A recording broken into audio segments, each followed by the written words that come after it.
Pernah melihat sepeda dengan model seperti ini? Sepeda-sepeda ini menjadi teman bermain yang menyenangkan bagi sebagian anak di Langsa Aceh. Anak-anak ini sudah mahir mengemudikan sepeda mereka, meliuk-liuk seperti ulat di jalanan. Namanya sepeda goyang.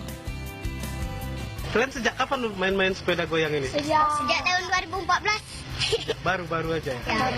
Nah, naiknya susah nggak? Susah dikit, susah dikit. Susah-susah dikit. Sepeda goyang tengah menjadi tren di kalangan anak-anak di kota Langsa.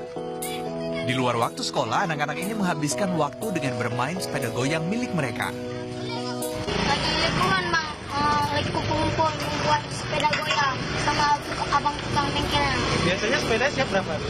Hah? Biasanya sepedanya siapnya berapa? 1 hari. Sepeda goyang ini awalnya hanyalah sepeda biasa yang dimodifikasi. Untuk mengubah sepeda menjadi sepeda goyang, di Langsa Aceh ada bengkelnya. Tahun 2014 bulan 4 ya Pak. Aku baru-baru ini aja. Baru-baru aja Pak. Ada yang tumpah, ada yang beli jadi, ada yang cash, ada yang utang.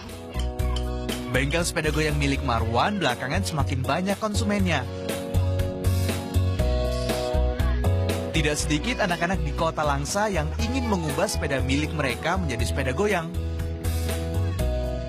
Biaya modifikasi masing-masing sepeda berkisar antara Rp200.000 hingga Rp300.000.